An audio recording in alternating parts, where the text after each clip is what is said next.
The prospects of a recession or market decline has probably come across every investor's thoughts in recent times. How could it not when it bombards us in the media constantly?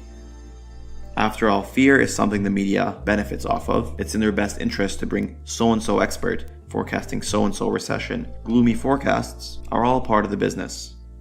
Looking at just facts, it is also true we are late in an economic cycle, and there are looming risks in the global economy and the stock market.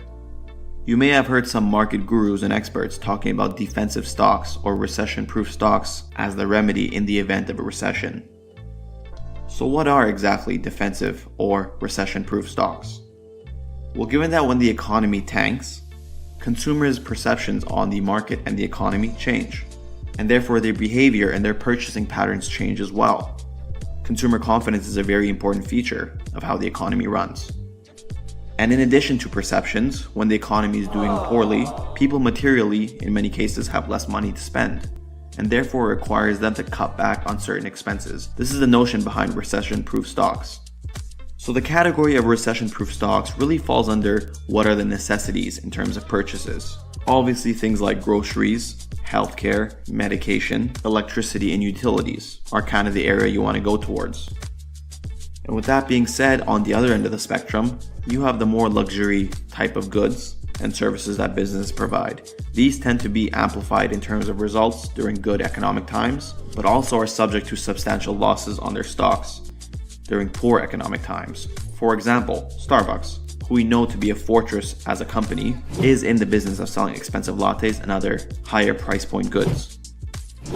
And in reality, these goods and services are very substitutable.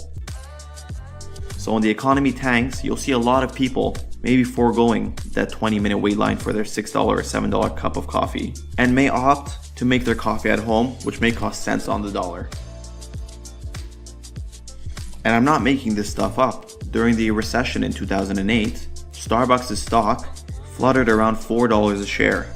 Now Starbucks today is worth substantially more than that. Why? Well, the economy since 2008 has gone substantially better. One is paired with the other. Now when it comes to defensive stocks, you can look for yourself and see how these stocks performed during recessions. Some defensive stocks we like are United Health, Pfizer in the pharmaceutical industry, Costco and Walmart, because at the end of the day, groceries is a big part of their business model, and no matter how little money you have, you probably still want to have something to eat. And we think T-Mobile and AT&T may fall in this category as well, because cutting back on some expenses, you probably are still going to keep your phone. Many of these companies also fall into the category of dividend aristocrats, a topic we may cover in another video. These are companies that are typically lower growth companies that dish out a lot of their profits as dividends. And therefore, to be categorized as a dividend aristocrat, you have to maintain your dividend payments for a number of years and have a track record of increasing them. Another area are some REITs, real estate investment trusts, that particularly specialize in residential rental properties. Again, paying your rent is a necessity. So those are just a few examples of recession-proof stocks, as well as the idea behind recession-proof stocks. When your income and confidence towards the economy declines, what do you do with your money? What do you harvest and what do you cut back on? As always, we want to thank you guys for listening. Please give us a like and subscribe if you like our content. And happy investing.